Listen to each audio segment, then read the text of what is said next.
Good morning.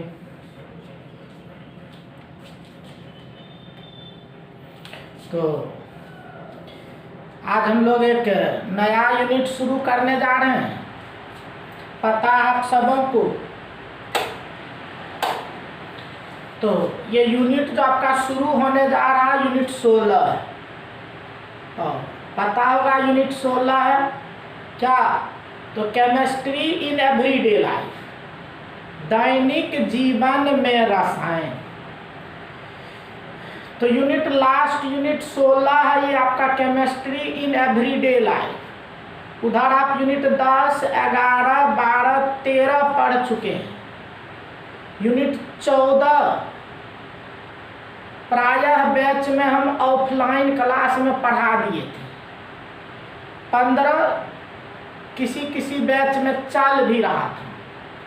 तो 14 और 15 कोई पढ़ चुके हैं, कोई नहीं पढ़े, तो इसीलिए उसको नहीं करके हम यूनिट 16 करने जा रहे हैं। और ये जो यूनिट 16 है, देखिएगा पूरा इसमें लैंग्वेज है। बहुत अधिक लैंग्वेज है इस यूनिट में। और अधिक लैंग्वेज होने के कारण उतना बोर्ड पे लिखने में आपका बहुत अधिक वक्त जाएगा। इसीलिए इसके लिखे हुए मटेरियल को आपके व्हाट्सएप ग्रुप में हम भेजते चलेंगे। और बहुत भेज भी चुके हैं। बहुत बच्चे जो ग्रुप में जुड़े हुए हैं, सभी बच्चे को मटेरियल मिल रहा होगा। अब कुछ ऑब्जेक्टिव क्वेश्चंस भी, उस प्रैक्टिस के लिए क्वेश्चंस भी हम आपको भेजना शुरू कर चुके हैं। चूँकि कुछ बच्चे का डिमांड था, सर कुछ प्रैक्टिस के लिए क्वेश्चन देते, परीक्षा में क्वेश्चन कैसे आता है सर। उन सभी को ध्यान में रखते कुछ क्वेश्चन भी हम आपको सेंड करना शुरू कर दिए। तो वो भी आपको अब मिलता रहेगा। जो सिंसियर बच्चे हैं, जो चाहते हैं हमारा रिजल्ट बेहतर हो और ख़ास करके जानकारी हमारा ठीक ठाक रहे, तो वैसे बच्चे उसको प्रैक्टिस करके बनाते चलिए। जितना बनता है उतना करते चलिए। जिसमें परेशानी हो आप भेज भी सकते हैं, फ़ोन करके पूछ भी सकते हैं। तो इसमें बता रहे थे कि ये जो यूनिट शुरू करने जा रहे हैं, तो इसका मटेरियल भी आपको हम भेजना शुरू कर दिए हैं। 8-10 पेज भेज भी चुके हैं। और थोड़ा बहुत हम यहाँ समझा भी देंगे, तो आप यहाँ से समझ भी सकते हैं उसको। ऐसे देखिए, इस तरह का चैप्टर है कि हम जिस तरह से मटेरियल आपको दिए, प्रोवाइड कर रहे हैं, मटेरियल दे रहे हैं, अगर उसको आप रीडिंग भी मार देते हैं, रीडिंग भी दे दीजिएगा ना, तो क्वेश्चन परीक्षा में आपसे नहीं छूटेगा। एकदम गारंटी है कि रीडिंग भी मारते चलिएगा, देखिएगा क्वेश्चन आपसे नहीं रुकेगा। सभी क्वेश्चन को आप सोल्व कर सकते, क्योंकि उतना डिफिकल्ट नहीं है। तो हम लोग शुरू करते हैं, लेकिन बताएं कि ग्रुप में हम भेजना शुरू कर दिए हैं। और वैसे बच्चे जो ग्रुप में नहीं जुड़ पाए हैं, तो हमारा जो व्हाट्सएप हमारा है, उस पर आप सेंड करेंगे, सर हमको ग्रुप में जोड़ दीजिए, तो फिर आपको ग्रुप में जोड़ दिया जाएगा। तो आप ग्रुप में जुड़ जाएंगे और मटेरियल आपको मिलना प्रारंभ हो जाएगा। तो आप नोट्स बनाना शुरू कर दीजिए। यूनिट 16 का देखिए 8-10 पेज हम भेजे हैं, उसको डेली का डेली लिखते चलिए और हम भी काम करते चलेंगे। तो चलिए शुरू करते हैं। थोड़ा सा ऐसे आपको पहले मिल गया है, तो जो बच्चे पढ़ते हैं, बहुत बच्चे पढ़ भी लिए होंगे, देखे भी होंगे, क्वेश्चन बनना शुरू भी हो गया। तो चलिए हम लोग शुरू करते हैं यूनिट 16। ये है unit 16।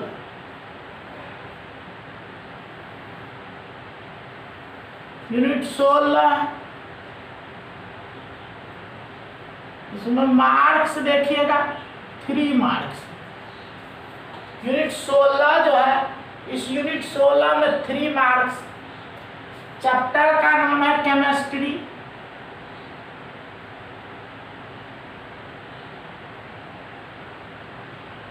chemistry in everyday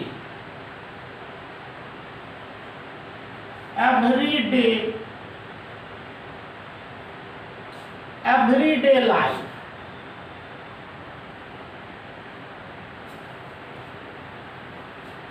Chemistry in everyday life कहते दैनिक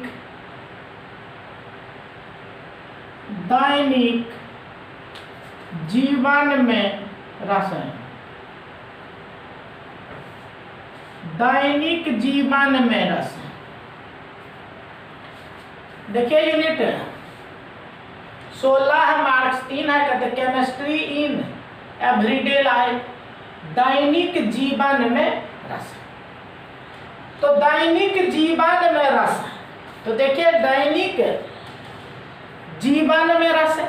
आप दैनिक जीवन समझ रहे हैं, हम लोग का जो डेली का समय बीतता है इसी को दैनिक जीवन कहते हैं। और वास्तव में आप फील कीजिए, महसूस कीजिए, आपका पल पल का समय हमेशा केमिकल से होके गुजरता है। आप जो भी क्रियाकलाप करते हैं, भोजन की बात करें, कपड़े की धुलाई की बात करें, दवाई की बात करें, जो भी सोचिएगा सब कुछ केमिकल ही है, रसायन ही है।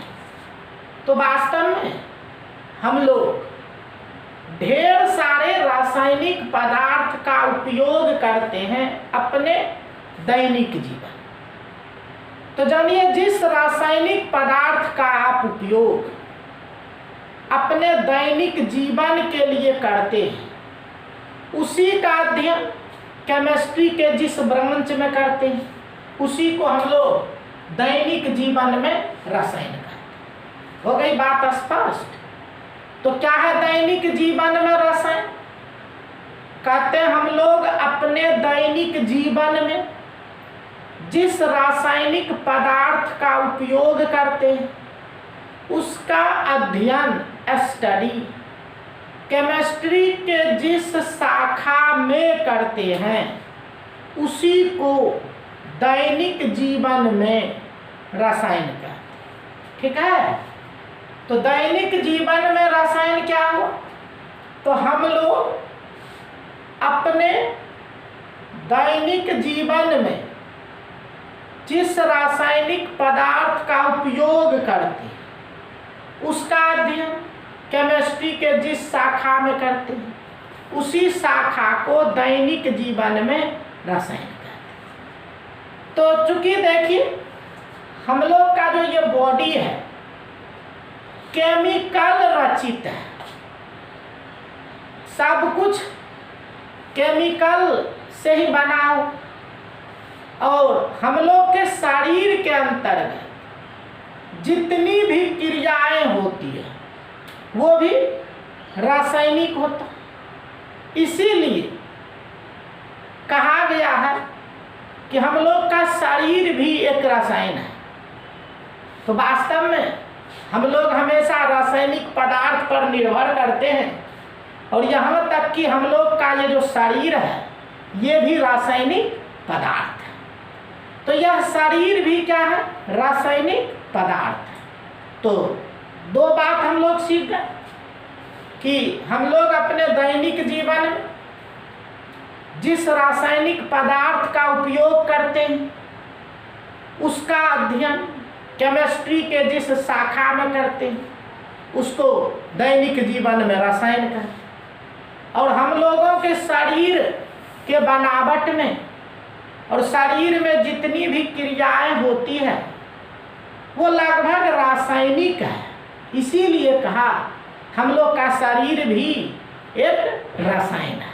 तो ये शरीर भी क्या है जी? एक रसायन है। उसके बाद चलिए हम लोग को ये जो यूनिट है इसमें मेन 3 टॉपिक आपको पढ़ना। अभी क्या बोले थे? दवाई। जितने भी दवाई होते हैं वो रासायनिक पदार्थ होते हैं। एक पढ़ना है केमिकल्स इन मेडिसिन, फिर बोले भोजन करते उसमें भी रासायनिक पदार्थ यूज होता है। तो दूसरा है केमिकल्स इन फूड, और तीसरा है साफ और सफाई करने के लिए जिस एजेंट का उपयोग करते हैं उसको कहते हैं क्लींसिंग एजेंट। ये 3 टॉपिक आप इसमें पढ़िएगा। तो 3 टॉपिक है क्या सब? एक है केमिकल्स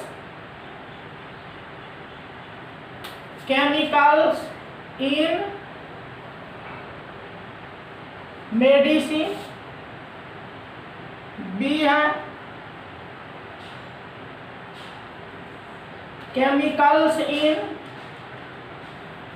फूड, सी है क्लींसिंग एजेंट। तो यही 3 टॉपिक्स आपको इस यूनिट में पढ़ना है। ये 3 टॉपिक पढ़ लीजिएगा, चैप्टर आपका खत्म हो जाए।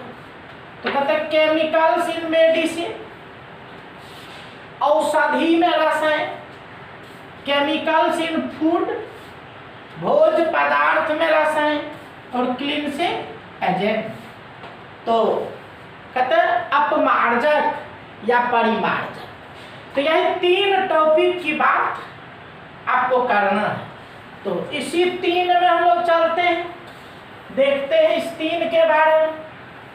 तो ये 3 टॉपिक आप पढ़ेंगे। चलिए नंबर 1 आते हैं, केमिकल्स इन मेडिसिन। तो केमिकल्स इन मेडिसिन का तो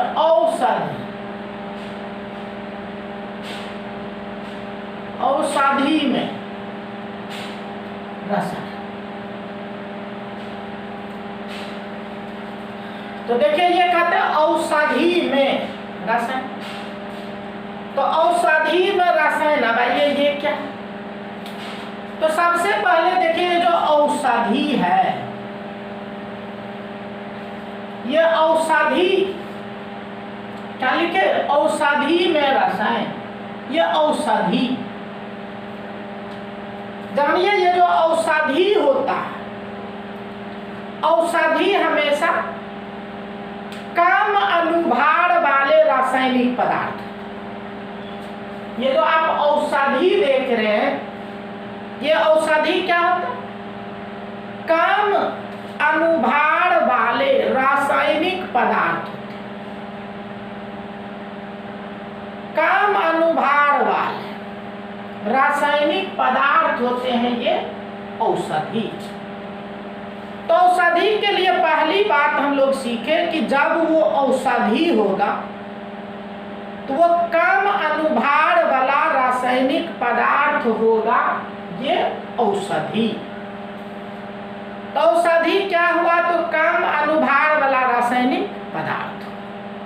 अब देखिए, तब तो आप कहिएगा सर जितना भी कम अनुभार वाला रासायनिक पदार्थ होगा सब औषधि होगा। नहीं, ऐसी बात नहीं है।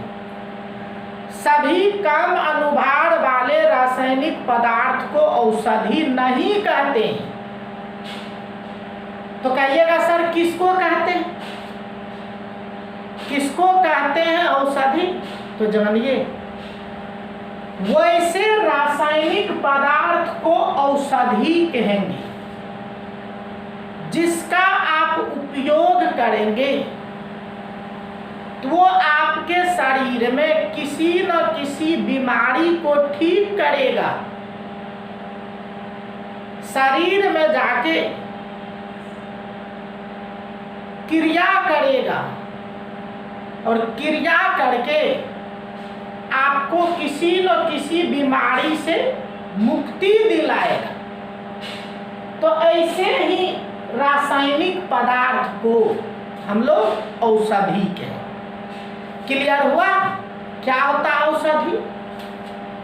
तो औषधि कम अनुभार वाले रासायनिक पदार्थ होते हैं जो हम लोगों के लिए उपयोगी होता है और किसी न किसी बीमारी से आपको मुक्ति दिलाता है। तब वैसे कम अनुभार वाले रासायनिक पदार्थ को आप औषधि कहेंगे।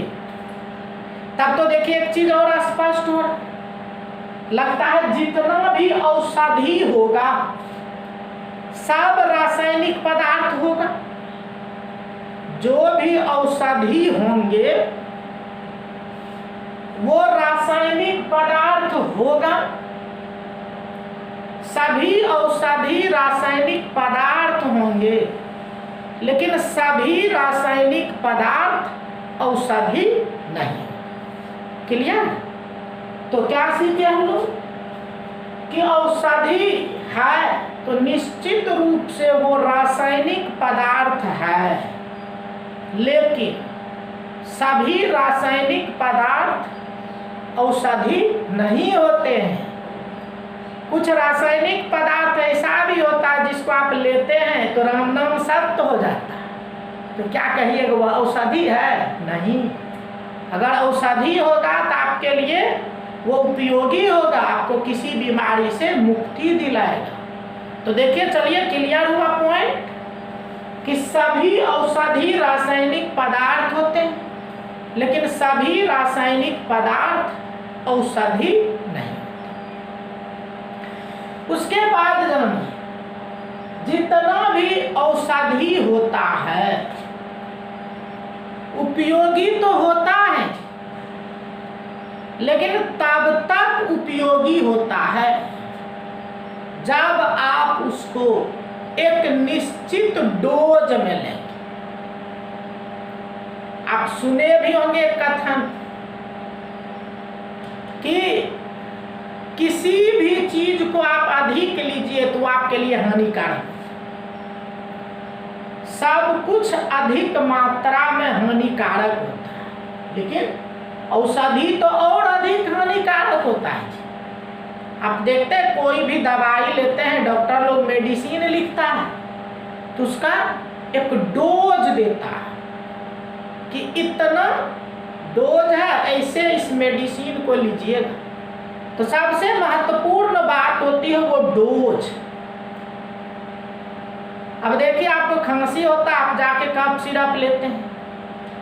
बहुत लोग अनजान होते, कहते हैं चलो बहुत अधिक कफ खांसी है, पूरा कफ सिरप एक के बार पी जाते हैं। बस सोच सकते हैं क्या हाल हो सकता, तो काफी परेशानी आपकी बढ़ सकती है।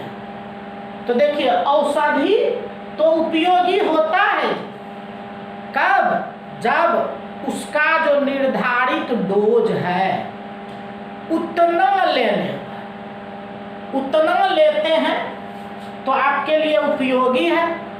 डोज से अधिक लेते हैं तो फिर वो हानिकारक है। इसीलिए औषधि या मेडिसिन को हमेशा दिए गए डोज के अनुसार लेना चाहिए। तो ये औषधि,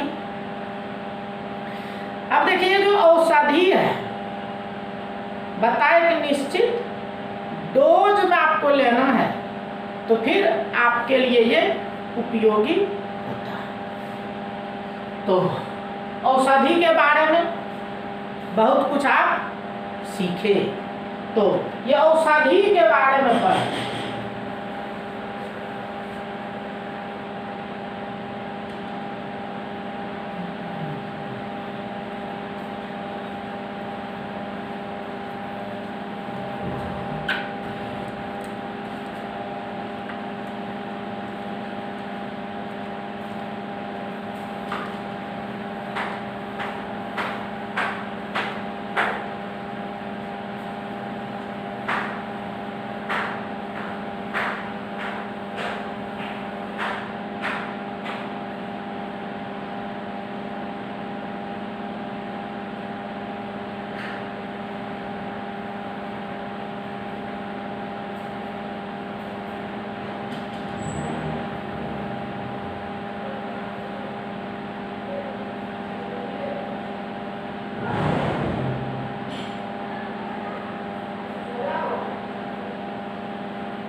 तो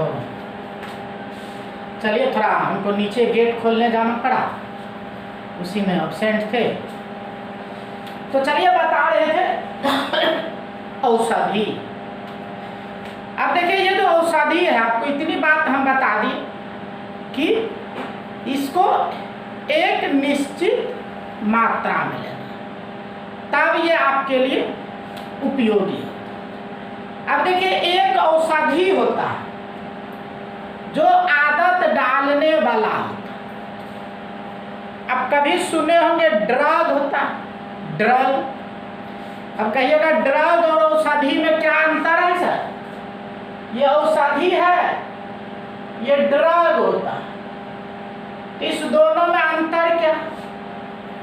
अंतर है, जानिए, ये जो ड्रग होता है आदत डालने वाला होता।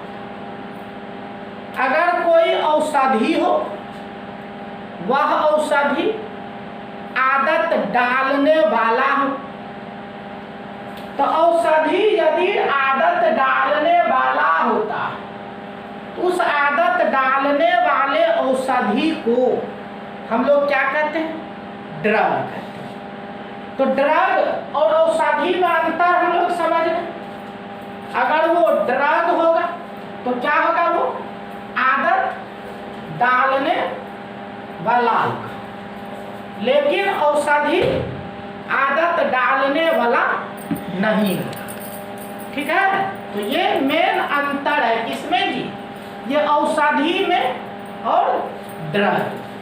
तो ड्रग अगर होगा तो वो आदत डालने वाला हो, अर्थात कहते हैं वैसे औषधि को ड्रग कहते हैं जो आदत डालने वाला। उसके बाद देखिए क्या कहते हैं, अगर आप बीमार पड़ते हैं तो देखते हैं बीमार पड़ने पर बहुत तरह की बात होती है। बीमार जब पड़ते हैं तो सुनते हैं ना, कोई कहता है लगता है भूत प्रेत का छाया पड़ गया, तो ऐसा भी आप सुनते हैं। बीमार पड़ते कहते भूत प्रेत का साया पड़ गया, तो फिर कोई झाड़ फूक करवाने में लग जाता। कोई देखिएगा कहता एक्सरसाइज कीजिए, कोई कहता आयुर्वेद लीजिए, कोई कहता एलोपैथ लीजिए, कोई कहता हेमोपैथ लीजिए। लेकिन जानिए, अगर बीमारी के इलाज में, यदि बीमारी के इलाज में रासायनिक पदार्थ का उपयोग हो, बीमारी का इलाज हो रासायनिक पदार्थ से, उसको हम लोग रसायन चिकित्सा कहते हैं, केमोथेरापी कहते हैं। ये देखो केमोथेरापी, कहिएगा ये केमोथेरापी क्या होता है सर? ये केमोथेरापी क्या होता है? तो केमोथेरापी होता है अगर आप बीमारी के इलाज में,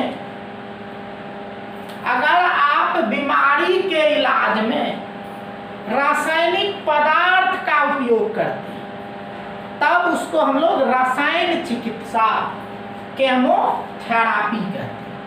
तो समझ गए केमोथेरापी? तो केमोथेरापी क्या हो? रसायन चिकित्सा। किसी बीमारी के इलाज में अगर आप रासायनिक पदार्थ का उपयोग करते हैं तो उसको आप कहते हैं केमोथेरापी, रसायन चिकित्सा। अब चलिए हम लोगों को इस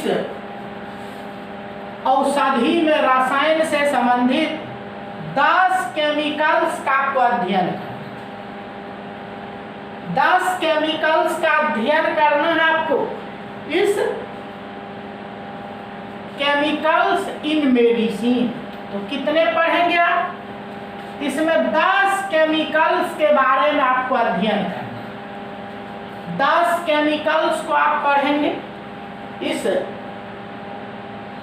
में, केमिकल्स इन मेडिसिन, जिसमें एक है आपको एंटाएसिड। एंटाएसिड, तो एंटाएसिड कहते हैं प्रति अम्ल। अब देखिए ये एंटा एसिड प्रति अम्ल क्या होता है? तो जानिए ये जो एंटा एसिड प्रति अम्ल आपको मेडिकल स्टोर में भी जाइएगा तो आराम से मिल जाए। अब देखिए एक बीमारी सुने होंगे आप, गैस्ट्रिक का होता है, गैस्ट्रिक।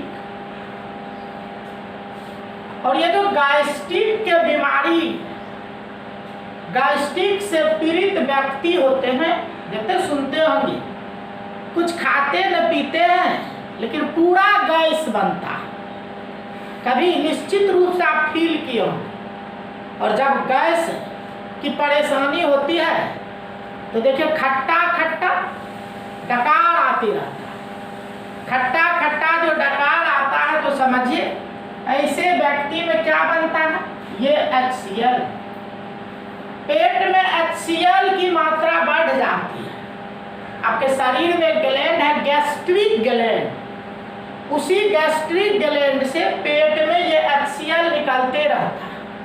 सभी व्यक्ति में निकलता है, लेकिन जो गैस से पीड़ित होते हैं, गैस्ट्रिक पेशेंट होते हैं, उसमें इसकी मात्रा अधिक हो जाती है। तो इसी को खत्म करने के लिए हम लोग इसका उपयोग करते हैं। सुने होंगे एंटा मतलब होता है विरोधी, एसिड, एसिड के विरुद्ध ये काम करता है और एसिड के विरुद्ध काम करके इसी को ये नष्ट करता है। तो देखो होता क्या है, यह ज्यादा खतरनाक होते हैं आप जब भूखे आते हैं तब। अब देखते हैं प्रायः देखिएगा गैस वाले रोगी को, जो गैस्ट्रिक का पेशेंट है, उसको परेशानी भूखा पेट रहने पर अधिक होता है। सलाह दी जाती है आप भूखा पेट नहीं रहिएगा, थोड़ा थोड़ा खाइएगा लेकिन कुछ कुछ खाते रहिए। कहिएगा ऐसा क्यों सर? तो देखिए होता क्या है कि जो गैस्ट्रिक के बीमारी से पीड़ित व्यक्ति होते हैं, तो ये देखिए सबसे पहले ये HCl निकलने की प्रक्रिया। जब आप भोजन करते हैं तो भोजन करने के बाद ये पेट फूलता है। जैसे भोजन करते हैं ये पेट फूलता है, और जैसे पेट फूलता है ना तो दिमाग उस गैस्ट्रिक ग्लैंड को खबर भेजता है कि जाइए भोजन आ गया है, अब अपना काम कीजिए। तो ग्लैंड क्या करता है, HCl छोड़ने लगता है और आपके पेट में HCl आ जाता है। ये जनरल केस हुआ कि आप खाए, पेट फूल गया, वो HCl निकला, पाचन की क्रिया शुरू।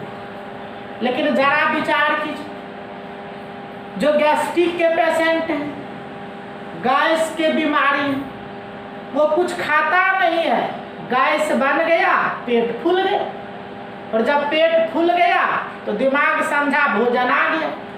वो क्या किया, उस ग्लैंड को खबर भेज दिया कि भोजन आ गया, और भोजन आ गया है तो वो ग्लैंड क्या करता है, ग्रंथि HCl को छोड़ देता। और HCl जब पेट में आता है तो कहता है अरे भाई यहाँ तो भोजन है ये नहीं है, और भोजन नहीं है तो वो क्या करता है, आपके पेट को पचाना शुरू कर देता है, जिसके कारण आपके पेट में घाव हो जाता, अल्सर हो जाता है, और समय पे इलाज नहीं हुआ तो वही कैंसर हो जाता है, और फिर नहीं हुआ तो रमनमसत हो जाता है। तो देखिए यही परेशानी है गैस्ट्रिक के बीमारी के साथ। इसीलिए देखिएगा कि गैस्ट्रिक के जो रोगी होता है उसका क्या होता है, थोड़े थोड़े खाइए लेकिन खाते रहिए थोड़ा थोड़ा करके, ताकि आपका पेट खाली नहीं रहे। और चूंकि ये परेशानी ज़्यादा भूखा पेट रहने पर होता है, भूखे पेट आप रहते हैं उस समय पेट में कुछ नहीं रहता, HCl जाके परेशानी बढ़ा देता। तो इसीलिए देखिएगा ये जो गैस की दवा होती है, आप सुनते होंगे, देखते भी होंगे, इसको हमेशा भूखे पेट खाने का सलाह दिया जाता है। डॉक्टर लोग को दिखाइए तो कहेगा इसको एकदम सवेरे सवेरे भूखे पेट खा लीजिए, समझ जाइए वो गैस की दवा है। अगर भूखे पेट आप लेते हैं तो वो इसी से बचने की बात होती है। तो यही एंटा एसिड है जो गैस से पीड़ित व्यक्ति होते हैं, पेट में अधिक मात्रा में HCl बनता है और इसी HCl को नष्ट करने के लिए, उदासीन करने के लिए आप जिसका उपयोग करते उसी को एंटाएसिड प्रति अम्ल कहते हैं। आपके परीक्षा में कितना बार प्रश्न आया है कि पेट में बढ़े हुए अम्ल को या HCl को नष्ट करने के लिए हम लोग किसका उपयोग करते हैं? तो आंसर क्या होगा? एंटाएसिड प्रति अम्ल। तो देखिए चूंकि यह अम्ल है इसीलिए इसको उदासीन करने के लिए पहले क्षार का उपयोग करते थे, जो आपको सोडियम का, मैग्नीशियम, एल्युमिनियम का, कैल्शियम का या तो लवण होता था या हाइड्रोक्साइड होता था जो क्षारीय होता है।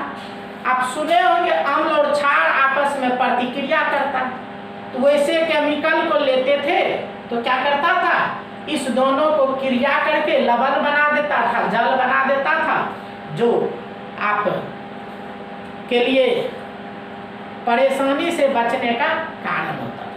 तो आप परेशानी से बच जाते थे तो ये अम्ल उदासीन हो जाता था।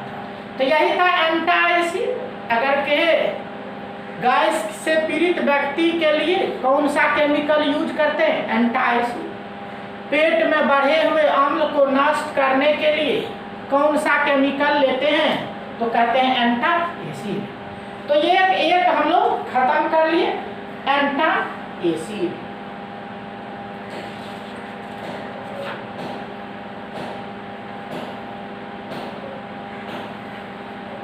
अब चलिए नंबर 2 की बात करते हैं। नंबर 2 लिखिएगा, कहते हैं एंटी पायरेटिक्स।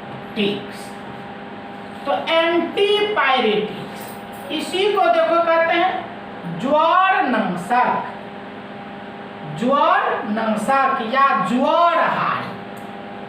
ज्वारहारी देखिए एंटी पायरेटिक्स।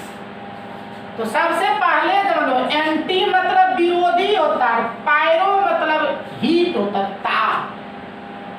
वास्तव में ये ताप के विरुद्ध काम करता है। सभी बच्चे सुने होंगे और कितने बार क्वेश्चन आया है ये एंटी पायरेटिक्स क्या है? 2 उदाहरण दीजिए। या कहेगा ज्वार के केस में, ज्वार मतलब आप जानते हैं बुखार होता है, फीवर कहते हैं इंग्लिश में। क्या होता है जिसमें आप सुने होंगे, इसमें हम लोग के शरीर का ताप बढ़ जाता है। जनरली हम लोग के शरीर का ताप 37 डिग्री सी है, सभी बच्चे जानते हैं। लेकिन 37 डिग्री से जैसे अधिक हो जाता है तो कहते हैं बुखार आ गया। और उसी बुखार में क्या हुआ, शरीर का ताप बढ़ गया। अब उस ताप को जब तक घटाइएगा नहीं तो फिर परेशान रहिएगा। तो जब बुखार होता है तो क्या होता है, शरीर का ताप 37 से अधिक हो गया, बढ़ गया। अब क्या करना पड़ेगा, उसको कम करना पड़ेगा। कम करना पड़ेगा तो देखिए यही देते ज्वारनंशक, ज्वारहारी। एंटी मतलब विरोधी, पायरेटिक्स मतलब ताप। ताप के विरुद्ध ये काम करता। जैसे आप ये लेते हैं तो आपके बुखार में जो शरीर का ताप बढ़ गया है उसको ये कम कर देता है और आप आराम महसूस करने लगते। तो देखिएगा कितना बार आपको पूछा कि फीवर के केस में, बुखार के केस में, ज्वर के केस में शरीर के बढ़े हुए ताप को कम करने के लिए किस रासायनिक पदार्थ का उपयोग करते हैं? तो आंसर क्या कहिएगा? एंटी पायरेटिक्स, ज्वारहारी, ज्वारनंशक। तो चलिए अब एक बात और जान लीजिए, इस पृथ्वी पर जितना भी जानवर है उसमें 2 वर्ग है। एक देखिएगा जिसके शरीर का ताप स्थिर रहता है और एक का ताप वातावरण के अनुसार बदलती रहता है। क्या बताए, 2 तरह का है, एक का स्थिर रहता है और एक का बदलते रहता है। तो अस्थिर रहता जैसे जिसमें जितने भी मैमल्स हैं, दूध देने वाले स्तनधारी प्राणी हैं, सब दूध देने वाले प्राणी जो हैं वो आपको कांस्टेंट ताप वाले होते हैं।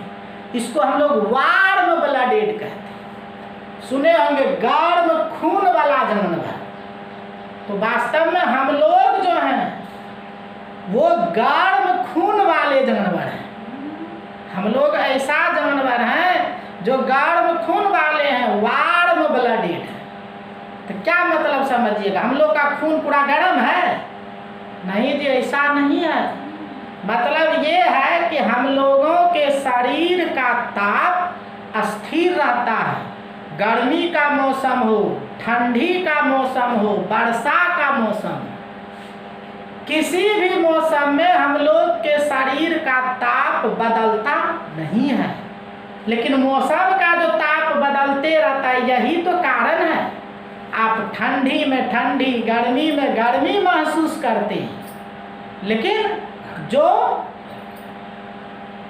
ठंडा खून वाला है, कोल्ड ब्लडेड, जिसके शरीर का ताप वातावरण के हिसाब से बदलते रहता है, वैसे प्राणी को न कभी ठंडा लगता है न गर्मी लगती है। आप इसमें रखते हैं सांप को, छिपकली को, इन सभी को देखिएगा कभी ठंडा गर्मी महसूस नहीं होता है। क्यों? यह ऐसा प्राणी है जिसका ताप वातावरण के अनुसार बदलते रहता है। अगर वातावरण का टेम्परेचर 30 डिग्री है तो उसके बॉडी का भी टेम्परेचर 30 डिग्री हो जाए। तो वातावरण का टेम्परेचर अधिक तो अधिक, कम तो कम, यही कारण तो है। देखिएगा सांप सब काफी अधिक कड़ाके की ठंड जब पड़ने लगती है तो उसके शरीर का ताप इतना कम हो जाता है कि मेटाबॉलिज्म सुस्त पड़ जाता है और ऐसे एनिमल सुस्त पड़ जाता है। ठंडी के मौसम में देखते होंगे ढेर सारे छिपकली जहाँ तहाँ गिरा हुआ मिलता है, ठेलते भी रहिएगा तो खिसकता नहीं, कहते लगता है मरिए गया। ऐसी बात नहीं है। मेन इतना उसके शरीर का ताप कम हो गया है कि उसके अंदर में जो क्रिया सब हो रहा है वो सही से नहीं हो रहा है, जिसके कारण वो क्या हो जाता है, शिथिल हो जाता है। तो चलिए एक महत्वपूर्ण बात आज हम लोग ये भी सीखे कि प्राणी दो तरह का, गर्म खून वाला और ठंडा खून वाला। तो गर्म खून वाले में हम लोग आते हैं जिसके शरीर का ताप फिक्स होता है। याद रखिएगा हम लोग के शरीर का ताप 37 डिग्री। ठंडा खून वाले का ताप से वो वातावरण के अनुसार बदलते रहता है।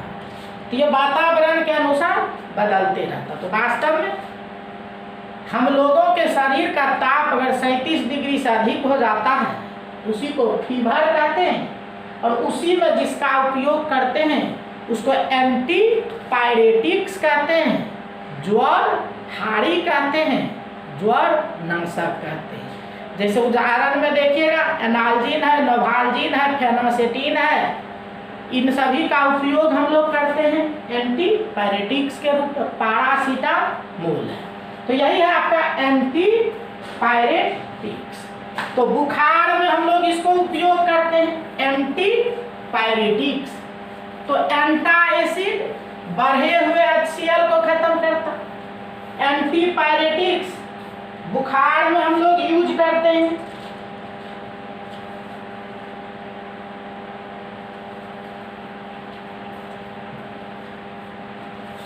अब चलिए नंबर 3 है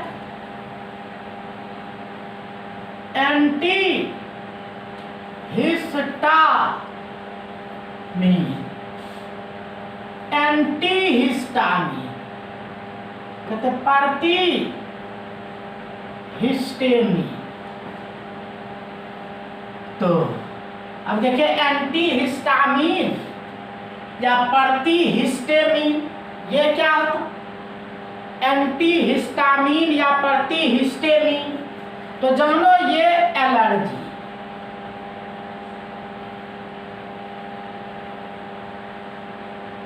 ये एलर्जी वाले रोगी के लिए एंटी हिस्टामिन एक देखिएगा अभी का बहुत कॉमन बीमारी है। कौन बीमारी कहते? एलर्जी का बीमारी। देखिएगा कुछ खाते पीते हैं, सर्दी होने लगता है, खांसी होने लगता है, परेशानी बढ़ जाती है, तो उसको कहते हैं एलर्जी। किसी खास व्यक्ति को किसी खास चीज से एलर्जी होता है, और वो एलर्जी में जिसका एलर्जी वाले रोगी के लिए जिस केमिकल का उपयोग करते हैं उसी को कहते हैं एंटी हिस्टामिन। अब कहिएगा ये नाम क्यों है सर, एंटी हिस्टामिन क्यों कहते हैं? इसीलिए एंटी हिस्टामिन कहते हैं कि इसका जो मेन कारण होता है वो तो हिस्टामिन। तो देखो इसी के बनने के कारण, हिस्टामिन के बनने के कारण ये परेशानी। कोई व्यक्ति अगर एलर्जी का शिकार है तो समझ जाइए उसमें ये हिस्टामिन बनने लगता है, और इसी हिस्टामिन के बनने के कारण वो एलर्जी का शिकार हो जाता है। अब किसी खास व्यक्ति में ये बनता है, किसी में नहीं बनता, और जिसमें बनता है तो इसको बनने से रोकने के, देखो एंटी बताए अभी क्या बात है, एंटी मतलब विरोधी होता है, एंटी हिस्टामिन यानी हिस्टामिन के विरुद्ध वो काम करता है, और हिस्टामिन के विरुद्ध काम करता है, इसीलिए नाम है एंटी हिस्टामिन। अगर प्रश्न आ जाए कि एलर्जी वाले रोगी के लिए कौन सा रासायनिक पदार्थ उपयोग होता, तो कहते हैं एंटी हिस्टामिन। और एलर्जी किस केमिकल के कारण होता है ये हिस्टामिन। ये हिस्टामिन के बनने के कारण ही एलर्जी होता है। इसको बनने से रोकेगा कौन, एंटी हिस्टामिन। देखिए तो बहुत महत्वपूर्ण बात अभी बोले, किसी व्यक्ति में ये बनता है, किसी में नहीं बनता है, तो जिसका कारण क्या है? तो देखिए होता क्या है, आपके शरीर में भोजन के द्वारा, श्वसन क्रिया के द्वारा अनेक बाहरी पदार्थ आपके शरीर में घुसता रहता है, और जो बाहरी पदार्थ घुसता है जी उसको कहते हैं एंटीजेन। क्या बोलते हैं? एंटीजेन, जिसको फॉरेनर कहते हैं। ये बाहर से होता क्या आपके शरीर में, इस एंटीजेन के विरुद्ध में बनता है एंटीबॉडी।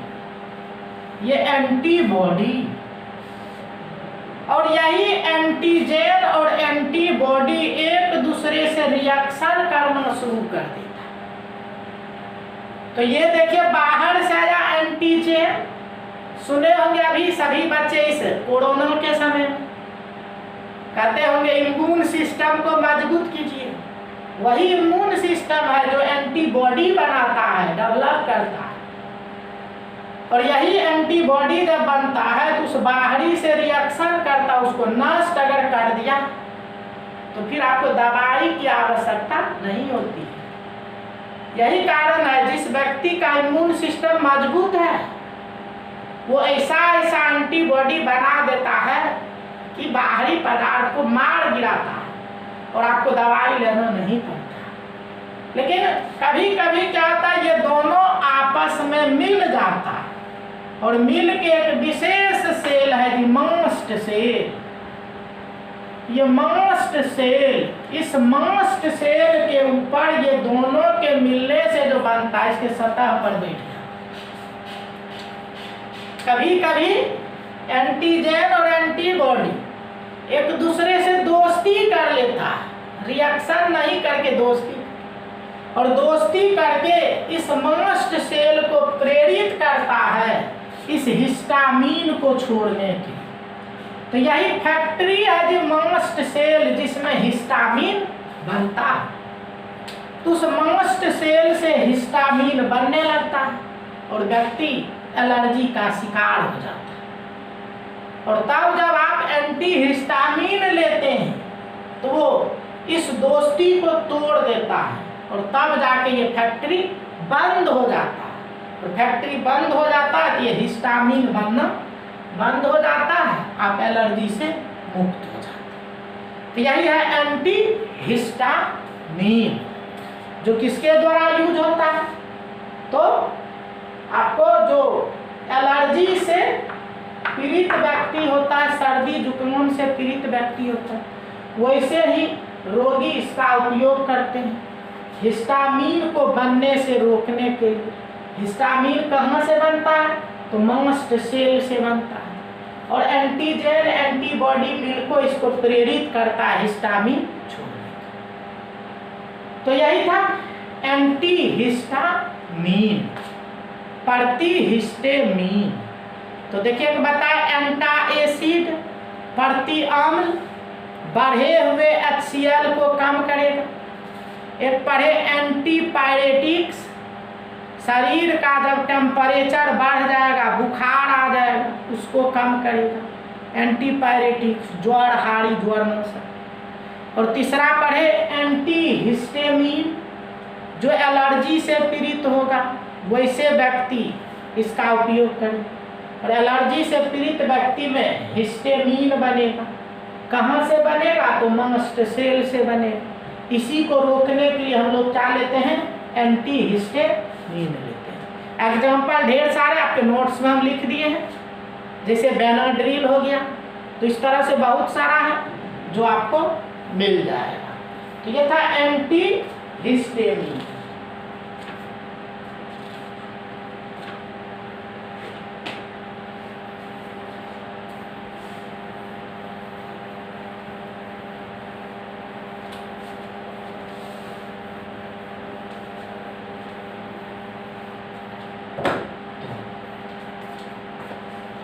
अब आइए कहते हैं ट्रैंकुलाइजर।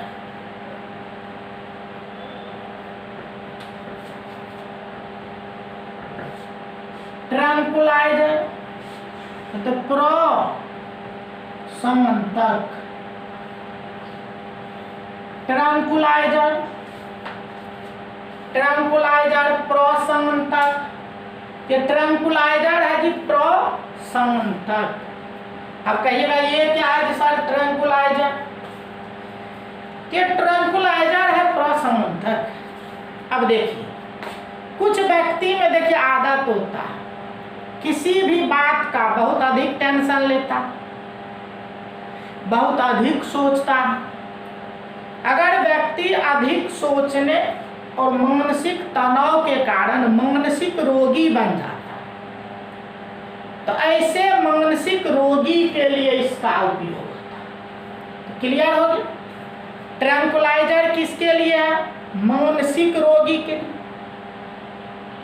जो दिमागी पेशेंट होते हैं, मानसिक रोगी होते हैं, चिंता के कारण, तनाव के कारण, परेशानी के कारण मानसिक रूप से बीमार पड़ गए, तो वैसे रोगी के लिए ये उपयोग होता है ट्रैंकुलाइजर प्रशमनक। तो ये जो केमिकल होती है प्रशमनक, ये प्रायः आदत डालने वाला होता है। इसीलिए ऐसे केमिकल का उपयोग बिना परामर्श का करना नहीं चाहिए।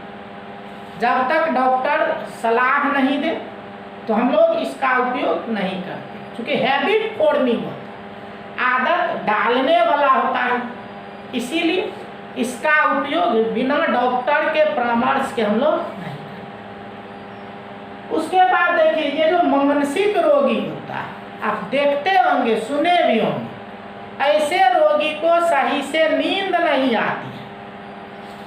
अगर कोई मानसिक रोगी है तो उसका सबसे फर्स्ट लक्षण है कि उसको सही से नींद नहीं आती है। इसीलिए ये केमिकल जब रोगी ग्रहण करता है तो उसको नींद भी आती है। मीन्स इस केमिकल में नींद लाने का भी गुण पाया जाता है। यही कारण है इस केमिकल का उपयोग होता है नींद लाने वाले दवाई बनाने। ऑब्जेक्टिव आपको किताब सब में मिल जाएगा। किस केमिकल का उपयोग नींद लाने वाले दवाई बनाने में होता है, तो हम लोग कहते हैं प्रशमनक ट्रैंकुलाइजर। तो इसका उपयोग होता है स्लीपिंग पिल्स बनाने में, नींद लाने वाले दवाई बनाने में। इसका उपयोग होता है। ट्रैंक्विलाइजर का प्रसंतक। तो सीखे मानसिक रोगी उपयोग। तो मानसिक रोगी में मेन नर्वस सिस्टम होता है, जो तंत्रिका तंत्र है, सुने होंगे तंत्रिका तंत्र, नर्वस सिस्टम, दिमाग से जो सिस्टम है संबंधित वो नर्वस सिस्टम। इसीलिए ये जो ट्रैंक्विलाइजर होता है तो तंत्रिका तंत्र होता है। अगर कहे ये जो प्रसंतक होता है ये किस तंत्र पे कार्य करता है, ये तंत्रिका तंत्र पर कार्य करता है। मानसिक रोगी के नर्वस सिस्टम पर यह कार्य करता है। और इस केमिकल का जब उपयोग करते हैं तो मानसिक रोगी को तनाव से और चिंता से मुक्ति मिलती है, उसको नींद भी आता है। तो ये सब है इस ट्रैंक्विलाइजर से संबंधित। तो ट्रैंक्विलाइजर भी हम लोग समझ गए मानसिक रोगी के लिए ये उपयोग होता है, मेंटल पेशेंट के लिए।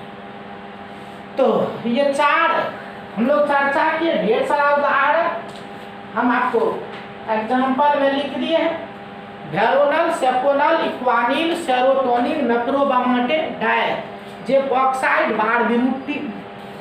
बारबिटूरिक एसिड, इस तरह से बहुत सारा। तो देखिए आज मेन हम चार पर चर्चा की। इतना तक आपको मटेरियल भी हम भेज चुके हैं और सभी बच्चे को मिल भी गया हो। तो चार काम किए, पुनः एक बार हम रिपीट कर देते हैं। पहला तो आप एंटा एसिड पढ़े, प्रति अम्ल, एंटा एसिड प्रति अम्ल किसके लिए, तो गैस्ट्रिक रोगी के लिए। पेट में जो HCl अम्ल बढ़ जाता है उसको कम करने के लिए एंटा एसिड यूज होता है। दूसरा बताए एंटीपायरेटिक्स। ये जो एंटीपायरेटिक्स होता है, बुखार जब आ जाएगा, ज्वर नमसर, बुखार के केस में शरीर का ताप बढ़ जाएगा तो उसको कम करने के लिए हम लोग एंटीपायरेटिक्स का उपयोग करते हैं, ज्वर नाशक का उपयोग करते हैं। फिर पढ़े एंटीहिस्टामिन। ये किसके लिए है, तो जो व्यक्ति एलर्जी से पीड़ित है, एलर्जी से जो पीड़ित होते हैं उसमें हिस्टामिन नाम का रासायनिक पदार्थ बनता है और उसी हिस्टामिन को नष्ट करने के लिए एंटीहिस्टामिन लेते हैं, जो कि मास्ट सेल से बनता है हिस्टामिन। और एलर्जी से बचना हो तो यह एंटीहिस्टामिन आप लेते हैं, तो एलर्जी के लिए होगी। और एक पढ़े ट्रैंक्विलाइजर, अभी तुरंत पढ़े प्रसंतक। यह मानसिक रोगी के लिए, जो दिमागी रोगी होते हैं वैसे रोगी के लिए ये आपका ट्रैंक्विलाइजर है। एकदम छोटा छोटा साधारण सा क्वेश्चन पूछता, केवल हमारी भाषण को भी आप हमारे भाषण को भी सुन लेंगे तो क्वेश्चन बनने लगे, इस तरह का प्रश्न है। तो बहुत आराम है, केवल सुन लिए। मटेरियल तो आपको हम भेज ही चुके हैं और जिसको जो ग्रुप में नहीं जुड़े हैं वो हमारे व्हाट्सएप पे आप सेंड करेंगे कि सर हमको ग्रुप में जोड़ दीजिए, तो उसको ग्रुप में जोड़ देंगे। तब आप जो हम भी पढ़ा दिए, पहले आप लिख चुके होंगे और अब पढ़ा दिए, फिर उसको एक बार रीडिंग मार दीजिए, देखिएगा सब कुछ चकाचक हो जाएगा, कहीं कोई परेशानी नहीं रहेगी, क्वेश्चन आपको बनेगा। ठीक है, तो 10 पढ़ना है जिसमें 4 के बारे में हम चर्चा कर चुके हैं, अगले दिन और लेके आएंगे। तो ठीक है ना, कैसा रहा क्या रहा, आप लोग जब पढ़ेंगे तो फिर पता चलेगा। नहीं बिल्कुल ठीक ठाक रहा, सब कुछ समझ में बात आ गई। ठीक है, तो चलिए अब हम विदा लेते हैं सभी बच्चे को। धन्यवाद।